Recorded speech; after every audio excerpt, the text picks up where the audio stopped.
27th है on the when. On the when means gradually decreasing, धीरे धीरे कम होना। इसका मीनिंग है धीरे धीरे कम होना, ग्रेजुअली डिक्रीजिंग। तो क्या होगा answer? B, gradually decreasing on the wane का मीनिंग होगा। अगर हम इसको सेंटेंस में यूज करें तो क्या कह सकते हैं? The moon is on the when. या कोई बच्चा है उसका पढ़ाई में इंटरेस्ट कम हो रहा है तो we can say is interest in studies is on the wane. उसका पढ़ाई में इंटरेस्ट कम हो रहा है, ग्रेजुअली डिक्रीज हो रहा है, ऑन द वेन।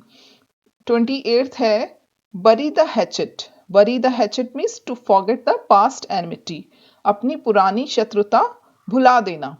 तो क्या होगा आंसर सही इसमें? सी वाला option.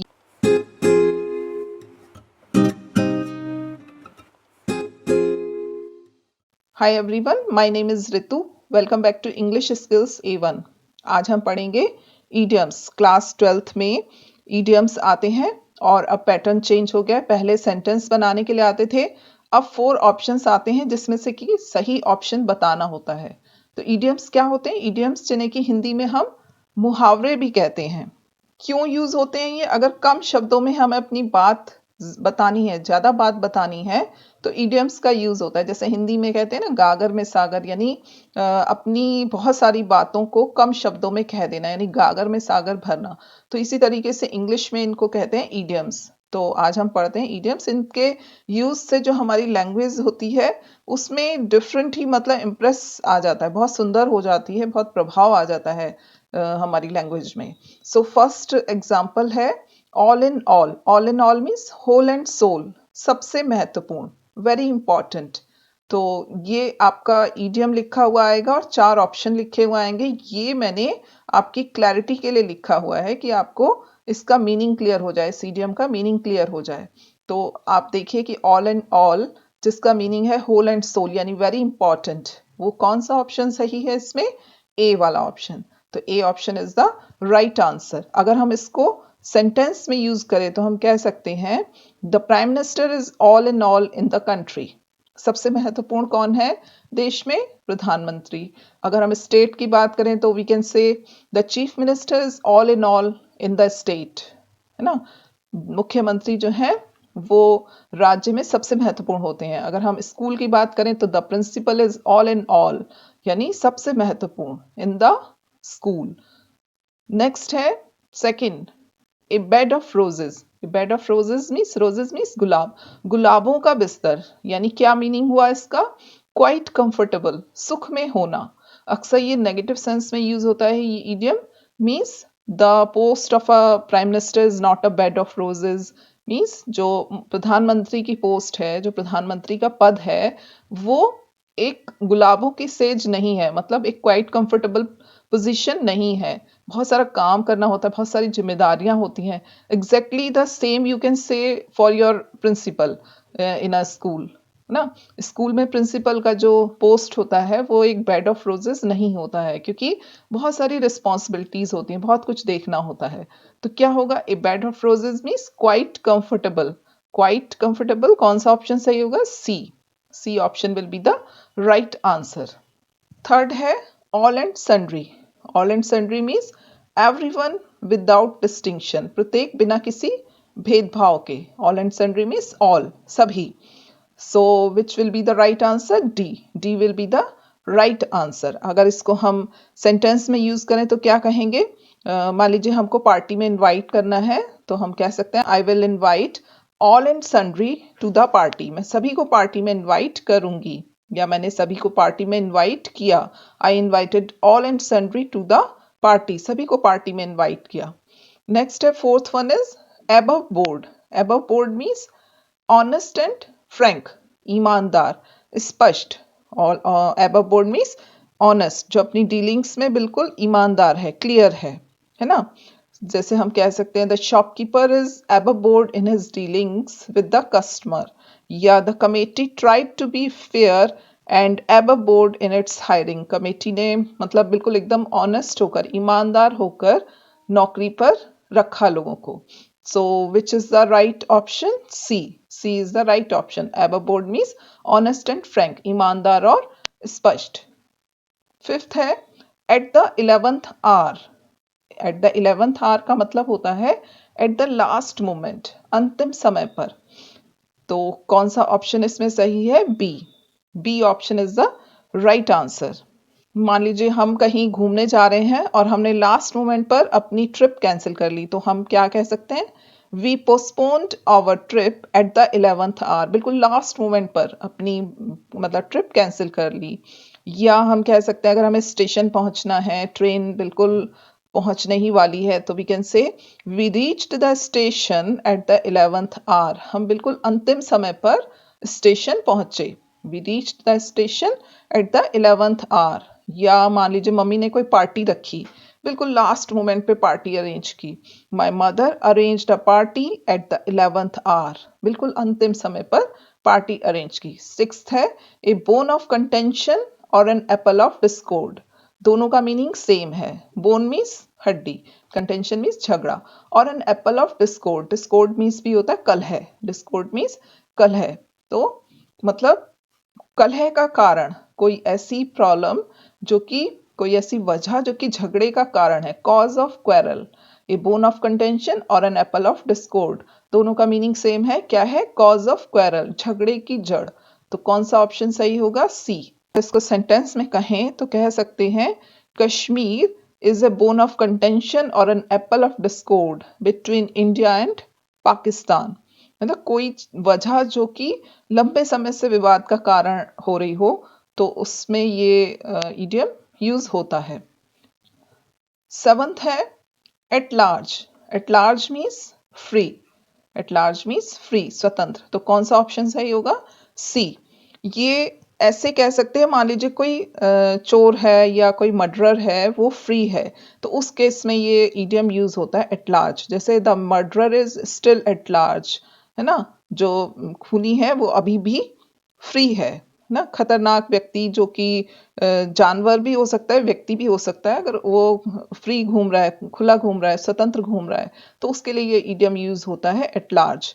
The robbery suspect is still at large and is considered very dangerous. मतलब जो चोरी का संदिग्ध है, संदिग्ध व्यक्ति, वो अभी भी खुला है और ये मतलब बहुत खतरनाक बात है।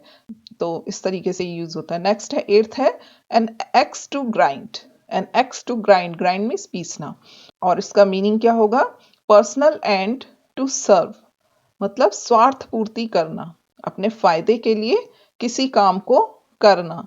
तो कि कौन सा आंसर सही होगा? Personal end to serve. Personal means व्यक्तिगत, अपने स्वार्थ की पूर्ति के लिए किसी कार्य को करना। For example, people join a political party because they have an axe to grind.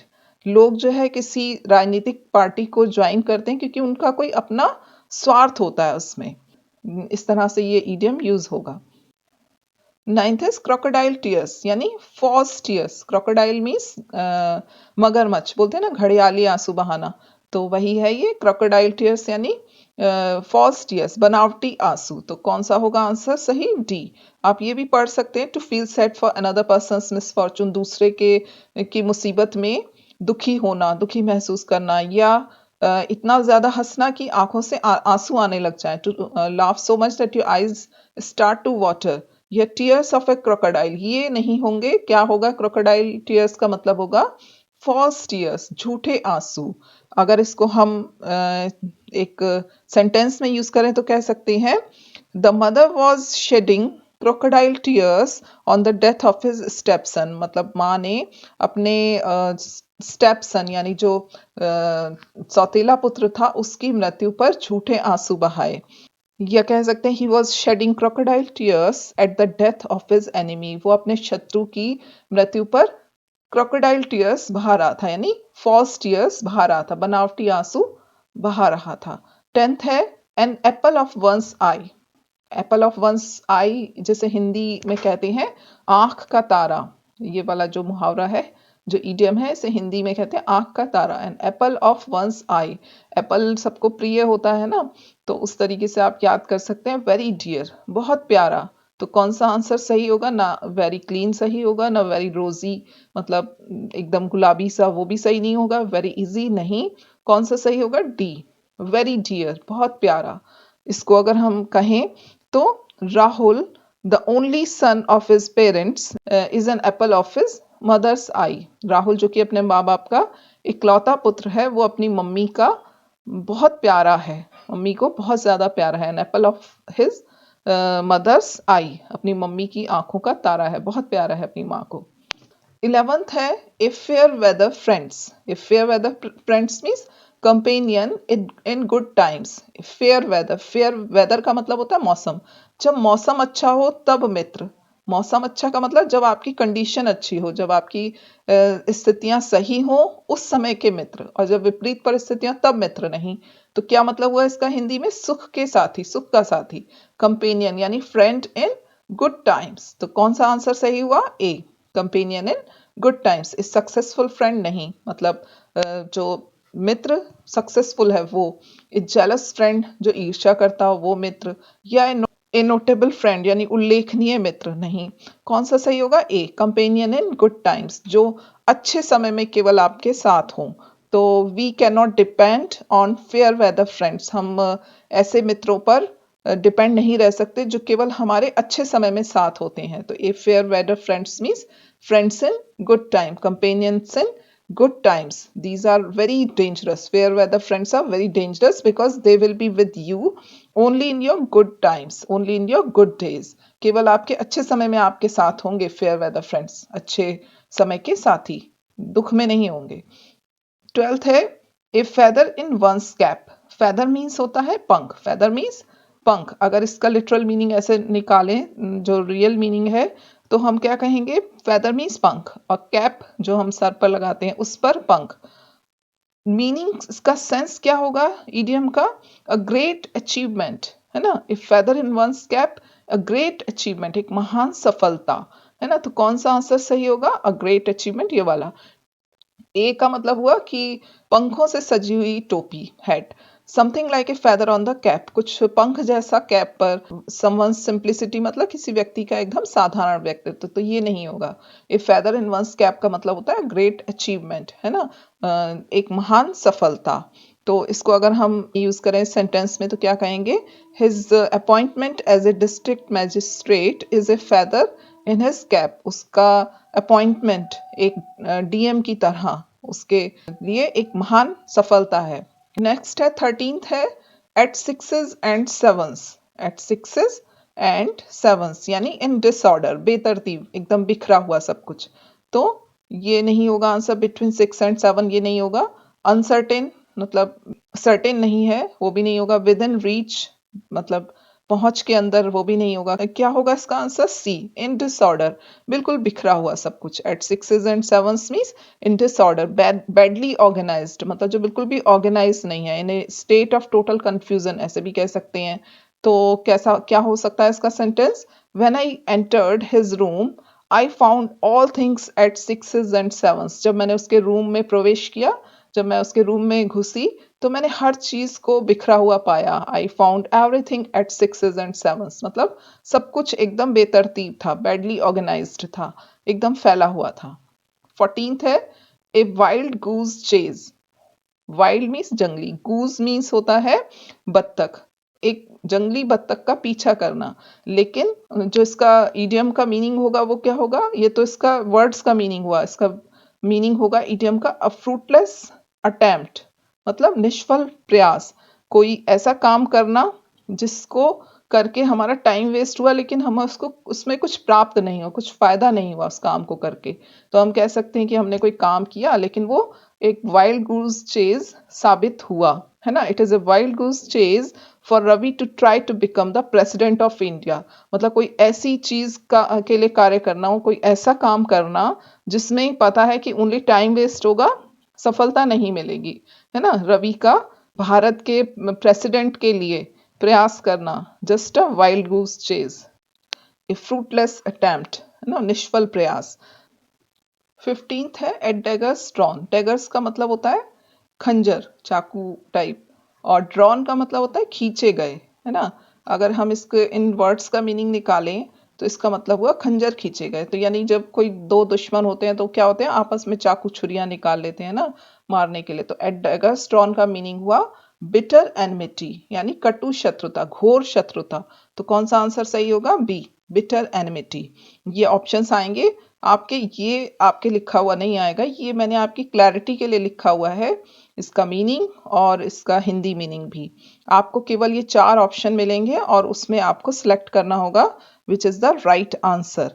तो क्या हुआ, एट डेगरस्टॉन, अगर हम इसको सेंटेंस में यूज करें तो अगर हम आजकल की कंडीशन लें तो now it is Russia and Ukraine are at daggers drawn with each other. आजकल जो रूस और यूक्रेन है वो बिल्कुल एट डेगरस्ट्रॉन है, मतलब एकदम घोर शत्रु हैं, कटु शत्रुता है उनके बीच में आपस में। 16th है ए मेडन स्पीच। इसका मीनिंग होता है मेडन स्पीच। मेडन का मतलब वैसे होता है अनमैरिड गर्ल। मेडन का मतलब होता है अनमैरिड गर्ल, और इसका इडियम का मीनिंग होगा फर्स्ट स्पीच, पहला भाषण, है ना। वैसे मेडन हम उसमें क्रिकेट में भी यूज करते हैं, मेडन ओवर मतलब होता है कि जिस ओवर में कोई रन नहीं बनता, लेकिन इस ईडियम का मीनिंग क्या होगा कि मेडन स्पीच मतलब फर्स्ट स्पीच, पहली पहली बार जो भाषण दिया जाता है। A speech by a maid गलत है, B option is the right answer. A brief speech छोटी स्पीच ये भी गलत है, लॉन्ग लेक्चर लंबा भाषण ये भी गलत है। क्या आंसर सही होगा, बी फर्स्ट स्पीच, है ना। It was his first speech, it was his maiden speech, but it was very impressive. उसकी पहली स्पीच थी, it was his maiden speech but it was very impressive. पहली पहली बार उसने भाषण दिया था लेकिन बहुत इंप्रेसिव था। नेक्स्ट देखते हैं। 17th है निप इन द बड। निप का मतलब होता है चुटकी, चुटकी बजाते हैं ना हाथ से वो, और बड का मतलब होता है कली। तो अगर हम इसको वर्ड्स का मीनिंग निकालें, मतलब कली को चुटकी से खत्म कर देना। और अगर हम ईडियम का मीनिंग लें तो क्या होता है, to destroy in the early stage, शुरुआत में ही, आरंभ में ही नष्ट करना। मान लीजिए कोई बैड हैबिट है तो a bad habit in a child should be nipped in the bud, है ना। किसी बच्चे में कोई बैड हैबिट डेवलप हो रही है तो उसको शुरुआत में ही nip in the bud, nipped in the bud मतलब उसको शुरुआत में ही नष्ट कर देना चाहिए। तो क्या आंसर होगा इसका, D option will be the right answer. To be in trouble ये नहीं होगा, to eat something not meant for you, कुछ ऐसा खाना जो आपके मतलब का नहीं है, नहीं, है ना। क्या आंसर होगा, D, to destroy in the early stage, है ना। Many serious illnesses can be nipped in the bud if they are detected early enough. अगर बीमारियां शुरुआत में ही पता लग जाती हैं तो उनको सीरियस होने से पहले ही मतलब रोका जा सकता है। Nip in the bud, to destroy in the early stage, शुरुआत में ही उनको समाप्त किया जा सकता है। 18th है रेड लेटर डे, यानी इम्पॉर्टेंट डे, महत्वपूर्ण दिन। फॉर एग्जाम्पल इंडिया के लिए जैसे 15th अगस्त 1947 is a red letter day in the history of India. भारत के इतिहास में 15 अगस्त 1947 का दिन एक बहुत ही रेड लेटर डे है, यानी इम्पॉर्टेंट दिन है। क्यों है, क्योंकि इस दिन हमें स्वतंत्रता मिली थी। ऐसे ही आपका बर्थडे है तो वो क्या है आपके लिए, रेड लेटर डे है, बहुत इंपॉर्टेंट दिन है। मम्मी पापा की एनिवर्सरी उनके लिए एक इंपॉर्टेंट दिन है। तो A will be the right answer, है ना। ये नहीं होंगे, ए फ्राइटफुल डे मतलब डरावना दिन, ए वेरी कोल्ड डे या ए वेरी हॉट डे नहीं होगा। क्या होगा answer, important day. Red letter day means important day, a day that you will always remember, जिसे आप हमेशा याद रखना चाहते हैं, जिसे आप बिल्कुल याद रखेंगे वो वाला दिन। नेक्स्ट है a white elephant. 19th is white elephant, सफेद रंग का हाथी। अगर हम इसको इसके वर्ड्स का मीनिंग निकालें, सफेद रंग का हाथी, तो सोचिए कि अगर आपने एक सफेद रंग का हाथी लिया, बहुत सुंदर है देखने में, लेकिन उसका यूज क्या है, अब उस हाथी को खिलाना पिलाना भी पड़ेगा तो बड़ा महंगा पड़ता है ना। तो व्हाइट एलिफेंट का मतलब हुआ something very costly to maintain, है ना, बहुत मूल्य की लेकिन बेकार चीज, बहुत मूल्य की वस्तु किंतु बेकार, है ना। तो यहाँ पर कौन सा आंसर सही होगा, something very costly to maintain, C will be the right answer. An elephant of white colour नहीं होगा। यूजफुल पोजेशन, एक बहुत लाभदायक कोई चीज नहीं। An object that does not exist, ऐसी चीज जो एग्जिस्ट ही नहीं करती, जिसका कोई अस्तित्व ही नहीं है, नहीं। कौन सा आंसर होगा, something very costly to maintain, मतलब कोई ऐसी चीज जिसको हमने ले तो लिया लेकिन उसको मेंटेन करना बहुत टफ है। व्हेन, जैसे इसको अगर हम सेंटेंस में यूज करें तो when he bought a big house of 10 rooms he didn't know it was going to be such a white elephant. मान लीजिए किसी ने 10 कमरों का एक बड़ा सा घर ले लिया, ले तो लिया लेकिन उसको मेंटेन करना बहुत कॉस्टली होगा, है ना, बहुत कॉस्टली। तो वाइट एलिफेंट मीन्स कोई ऐसी चीज जो बहुत महंगी है, सुंदर है, लेकिन उसका यूसेज नहीं है कुछ भी, उसको मेंटेन करने में बहुत पैसे लगाने पड़ते हैं। 20th है फूल्स पैराडाइज। फूल्स पैराडाइज मीन्स फॉल्स होप्स, झूठी आशाएं लगाना। मान लीजिए स्टूडेंट्स हैं, अगर वो ये सोचते हैं कि वो बिना पढ़े पास हो जाएंगे, तो ये जस्ट अ फूल्स पैराडाइज है उनके लिए। The students would think that they can pass the examination without working hard, live in A fools paradise. वो एक फूल्स पैराडाइज में रहते हैं, झूठी आशाओं में जीवन जीते हैं। To be fooled by someone नहीं होगा।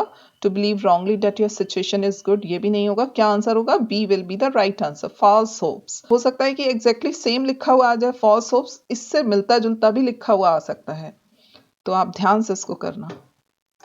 21 है अ ब्लैक शीप, यानी इसका अगर मीनिंग देखें तो यानी काली भेड़, लेकिन इसका रियल मीनिंग क्या होगा इडियम का? अ यूजलेस मैन, व्यर्थ का आदमी, अनडिजायरेबल मेंबर, मतलब। तो क्या आंसर सही होगा? अ useless man, A will be the right answer. Outdated man भी नहीं होगा, फुलिश मैन भी नहीं होगा, जेंटलमैन भी नहीं होगा।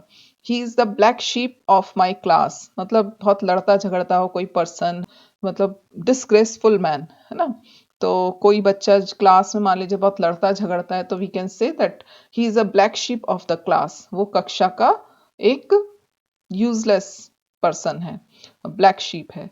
22nd है bag and baggage. Bag and baggage means with all belongings, बोरिया बिस्तर के साथ। तो कौन सा आंसर सही होगा? B, bag and baggage. Bag means बस्ता और बैगेज मीन्स मतलब पूरा सामान, तो ए भी नहीं होगा। इंटीमेट फ्रेंड मतलब एकदम बहुत घनिष्ठ मित्र, ये भी नहीं होगा। एट वंस कमांड, किसी का आदेश, ये भी नहीं होगा। B will be the right answer, bag and baggage. जैसे Britishers left India bag and baggage in 1947।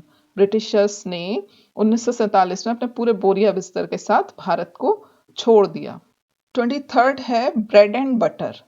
Bread and butter क्या मतलब हो रहा है इससे? रोटी मक्खन, है ना। यहाँ पर इसका जो ईडियम का सही मीनिंग होगा लाइवलीहुड, है ना, जीविका, अपना जो रोजी रोटी है वो, है ना। तो A will be the right answer. It is very difficult for him to earn bread and butter for the whole family, पूरी फैमिली के लिए ब्रेड एंड बटर कमाना यानी जीविका कमाना उसके लिए बहुत टफ है। 24th है by leaps and bounds. By leaps and bounds means very rapidly, बहुत तेजी से, स्लोली एंड ग्रेजुअली नहीं, फुल ऑफ एक्साइटमेंट नहीं। अ लीप ईयर, है ना, 366 डेज जिस साल में होते हैं उसे कहते हैं हम लीप ईयर। तो ये इसका आंसर नहीं होगा। इसका आंसर क्या होगा? वेरी रैपिडली, बहुत तेजी से, है ना। India is making progress by leaps and bounds, Bharat जो है बहुत तेजी से तरक्की कर रहा है। 25th है बाय हुक और बाय क्रुक, यानी किसी भी तरीके से, फेयर और फाउल, किसी भी तरीके से किसी काम में सफलता प्राप्त करना। बाय एनी मीन्स, फेयर और फाउल, सही हो या गलत हो। क्या आंसर होगा? बाय एनी मीन्स, फेयर और foul. A will be the right answer, by any means, fair और फाउल। जैसे Ravi wants to pass the exam by hook और बाय क्रुक। रवि जो है एग्जाम पास करना चाहता है किसी भी तरीके से, बाय हुक और बाय क्रुक। नेक्स्ट है 26 है break the ice. Break the ice का मतलब होता है आइस तोड़ना, है ना, लेकिन इडियम का मीनिंग क्या होगा?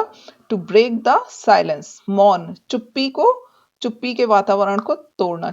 B will be the right answer. इसको अगर हम सेंटेंस में यूज करें तो हम कह सकते हैं when all were silent for a long time I decided to break the ice. जब सभी बहुत देर से चुप थे तो मैंने उस चुप्पी को तोड़ने का निर्णय लिया। या आप ऐसे भी कह सकते हैं he broke the ice and suggested a plan to solve the problem। उसने मतलब चुप्पी तोड़ी और समस्या का हल सजेस्ट किया। तो break the ice means to break the silence। Next है 27th on the when. On the wane का मतलब होता है ग्रेजुअली डिक्रीजिंग, यानी धीरे धीरे कम होना। ऑन द वेन मीन्स धीरे धीरे कम होना। फॉर एग्जाम्पल मून है, मून जो है 14 डेज तो इंक्रीज होता है और 14 डेज डिक्रीज होता है, धीरे धीरे ग्रेजुअली डिक्रीज होता है। तो the moon is on the when, है ना, मून जो है धीरे धीरे कम हो रहा है। तो क्या होगा इसका answer? B will be the right answer, है ना।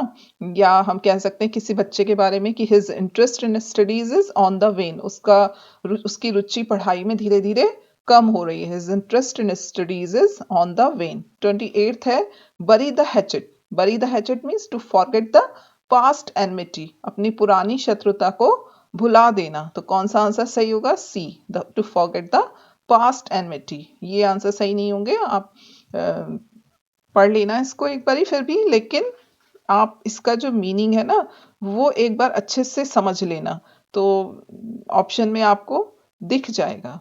इसको अगर हम सेंटेंस में यूज करें तो हम कैसे कह सकते हैं? It is good to bury the hatchet as it brings mental peace. अपनी पुरानी शत्रुता को भुला देना चाहिए क्योंकि ये मेंटल पीस लाते हैं, मानसिक शांति लेकर आते हैं।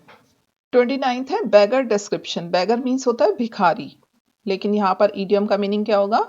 बियॉन्ड डिस्क्रिप्शन, यानी जिसका वर्णन नहीं किया जा सकता। Unexplainable, can not be describe, मतलब जिसका हम डिस्क्रिप्शन ही नहीं दे सकते, अवर्णनीय, वर्णन से बाहर। तो which will be the right answer? A सही आंसर होगा, beyond description. Beggar description means beyond description. जिससे हम कह सकते हैं कि अभी अयोध्या में रामचंद्र जी की मूर्ति स्थापित हुई है, तो the beauty of the idol of Ramchandra ji beggars description, मतलब इतनी सुंदर मूर्ति है कि उसका वर्णन नहीं किया जा सकता। इसको नेगेटिव सेंस में भी यूज कर सकते हैं, जैसे हिज क्रुएलिटी बेगर्ड डिस्क्रिप्शन, उसकी निर्दयता का वर्णन नहीं किया जा सकता। इतना निर्दयी है कि उसकी निर्दयता का वर्णन नहीं किया जा सकता, बहुत क्रूअल है। तो हिज क्रुएलिटी बेगर्ड डिस्क्रिप्शन। 30th है build castles in the air. Build means banana, castles means होता है किले या महल, है ना, किले या महल। और हवा में, क्या हवा में हम किला या महल बना सकते हैं? नहीं। तो क्या मतलब हुआ? विजनरी स्कीम्स, है ना, इमेजिनरी स्कीम्स। तो कौन सा आंसर सही होगा? C will be the right answer. मान लीजिए अगर आपको पास होना है और आप पढ़ाई नहीं कर रहे हो, तो क्या होगा? ये building castles in the air, visionary schemes बनाना। In order to succeed in life you must work hard and not merely build castles in the air. अगर आपको जीवन में सफल होना है तो आपको कठिन परिश्रम करना पड़ेगा, खाली हवाई किले बनाकर काम नहीं चलता है। 31st ईडियम है bring to book. Bring to book का मतलब होता है टू पनिश, मीन्स सजा देना, किसी को सजा देना। तो कौन सा आंसर सही होगा इसमें? ए, टू पनिश। टू एक्सप्लेन यानी वर्णन करना, ये भी नहीं सही होगा। टू रिवॉर्ड मतलब इनाम देना। राइट इन द बुक, ये भी नहीं सही होगा। तो क्या सही होगा? To punish. Bring to book का मतलब टू पनिश। तो अगर इसको हम सेंटेंस में यूज करें, सो we can say he came late into the class so he was brought to book by the class teacher. वो कक्षा में लेट आया इसलिए उसको सजा दी गई। ब्रिंग टू बुक का मीनिंग ऐसे भी हो सकता है जवाब मांगा जाना, टू कॉल टू अकाउंट, तो ये भी हो सकता है। और टू पनिश यानी सजा देना, ये भी हो सकता है। 32 है beat about the bush. Beat about the bush का मतलब होता है coming to the point in a round about way, एकदम घुमा फिरा के किसी बात को कहना। तो कौन सा आंसर सही होगा? B will be the right option. बाकी के ऑप्शंस भी आप पढ़ लेना, चूंकि वीडियो बहुत लंबा हो जाएगा तो इसलिए मैं केवल आंसर टिक कर रही हूँ यहाँ पर। तो इसको अगर हम सेंटेंस में यूज करें तो क्या कह सकते हैं? He does not reply clearly, वो एकदम मतलब साफ साफ आंसर नहीं देता है। He always beat about the bush, हमेशा घुमा फिरा के बातें करता है। Beat about the bush means coming to the point in a round about way. Next है चाइल्ड्स प्ले। अभी तो बिल्कुल क्लियर है, बच्चों का खेल है ना। समथिंग वेरी इजी, बहुत आसान काम है ना। Something very easy, this will be the right answer. तो the household work is very difficult for males but it is a child's play for females. मतलब कह सकते हैं नॉर्मली घर का काम जो होता है वो मेल्स के लिए, जेंट्स के लिए बहुत मुश्किल होता है, लेकिन लेडीज जो है उनके लिए तो बच्चों का खेल है ना, घर का काम करना। तो ऐसे भी कह सकते हैं। To pass the IAS exam is not a child's play. IAS का एग्जाम पास करना, जिससे DM बनते हैं, STM बनते हैं, वो एक बच्चों का खेल नहीं है, बहुत टफ एग्जाम होता है। तो to pass the IAS exam is not a child's play. तो चाइल्ड्स प्ले का मतलब समथिंग वेरी इजी, आसान काम। 34th है end in smoke. End in smoke means to end in nothing, असफल होना। मान लीजिए कोई मीटिंग हो रही है लेकिन उसका कोई नतीजा नहीं निकला, तो the meeting ended in smoke. जो मीटिंग थी, जो मीटिंग बुलाई गई थी, वो अपने मतलब उसमें उसका पर्पस सॉल्व नहीं हुआ, इट एंडेड इन स्मोक। तो कौन सा आंसर सही होगा? B, to end in nothing. End in smoke means to end in nothing. 35 है fair and square. Fair means होता है साफ, तो फेयर एंड स्क्वायर का इडियम का मीनिंग होगा जस्ट, ऑनेस्ट, ईमानदार, है ना। तो कौन सा ऑप्शन सही होगा? B, just. जैसे he is always fair and square in his dealings with his customer, है ना, वो अपने कस्टमर्स के साथ अपनी डीलिंग्स में बिल्कुल फेयर है, बिल्कुल एकदम जस्ट है, ईमानदार है, ऑनेस्ट है, फेयर एंड स्क्वायर है। 36 है get rid of. Get rid of का मतलब होता है टू बी फ्री फ्रॉम, छुटकारा पाना, है ना। तो कौन सा आंसर सही होगा? A will be the right answer, to be free from. जैसे it is very difficult to get rid of a bad habit, किसी अपनी बुरी आदत से छुटकारा पाना बहुत मुश्किल होता है। It is very difficult to get rid of a bad habit.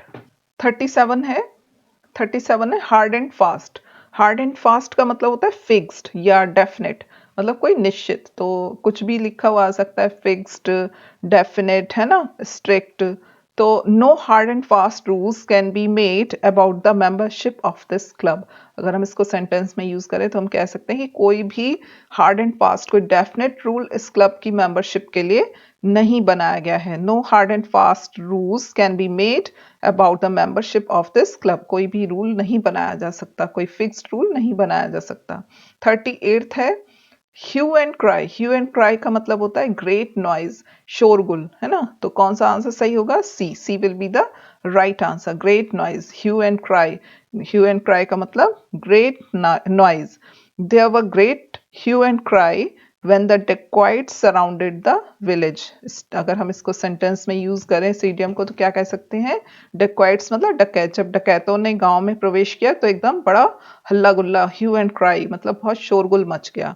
39th है इन फुल स्विंग। इन फुल स्विंग, स्विंग मतलब होता है झूला। फुल स्विंग, झूला अपने पूरे जोरों पर है। अगर हम इसको मतलब इन वर्ड्स के मीनिंग को देखें और अगर ईडियम का मीनिंग देखें तो क्या होगा? विथ फुल फोर्स, यानी जोरों पर। तो यानी A will be the right answer, with full force. आप बोर्ड एग्जाम आपके बिल्कुल पास हैं तो आपको बिल्कुल एकदम फुल स्विंग में पढ़ाई करनी चाहिए। Your board exams are very near, so you should study in full swing, है ना। आपको एकदम जोर शोर से पढ़ाई करनी चाहिए। 40th है इन कोल्ड ब्लड। इन कोल्ड ब्लड मीन्स होता है क्रुअली, यानी निर्दयता पूर्वक, डेलिबरेटली, जान पूछकर, निर्दयता पूर्वक, है ना। The lady was murdered in cold blood, है ना, लेडी का मर्डर कर दिया गया बहुत निर्दयता पूर्वक। या ये कह सकते हैं the servant killed his master in cold blood. In cold blood का मतलब इन कोल्ड वेदर नहीं होगा, क्या होगा? क्रुअली। डेलिबरेटली भी लिखा हुआ आ सकता है ना। व्हेन ब्लड वाज कोल्ड ये नहीं होगा। कौन सा आंसर सही होगा? बी, क्रुअली, निर्दयता पूर्वक। The servant murdered his master in cold blood.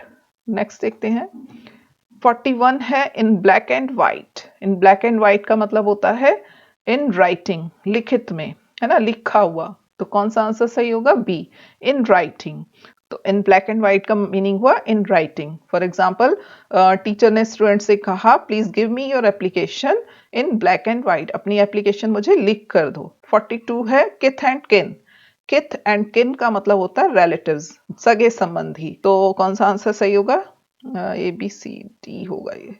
D answer will be the right answer, relatives, kith and kin. We depend upon our kith and kin in our difficulties, in our problematic days. हम अपने मुश्किल भरे दिनों में अपने सगे संबंधियों पर डिपेंड रहते हैं, उनसे हम उम्मीदें करते हैं कि वो हमारी हेल्प करें। 43 है null and void. Null and void का मतलब होता है इनइफेक्टिव, यानी शून्य। कोई मान लीजिए कोई रूल है और उसको इनइफेक्टिव कर दिया गया, नल एंड वॉइड कर दिया गया, यानी इनइफेक्टिव कर दिया गया। This rule has been declared null and void, मतलब अब ये रूल किसी काम का नहीं है, इसको इनइफेक्टिव कर दिया गया है, नल एंड वॉइड कर दिया गया है। 44th है out of date. Out of date means out of fashion, अप्रचलित, जब जिसका अब चलन नहीं है। तो out of date means out of fashion. पर्दा system has become out of date now. जो पहले के जमाने में पर्दा किया जाता था आजकल वो बिल्कुल आउट ऑफ डेट हो चुका है ना। तो आउट ऑफ डेट मीन्स जिसका अब चलन नहीं है। 45 है ए man of letters. A man of letters का मतलब होता है लर्नेड मैन, विद्वान व्यक्ति, विद्वान आदमी, है ना। B will be the right answers. ये नहीं होगा A teacher, one who writes letters, नहीं। One who can read letters, जो पढ़ सकता नहीं। क्या होगा? मैन ऑफ लेटर्स का मतलब होता है लर्नेड मैन।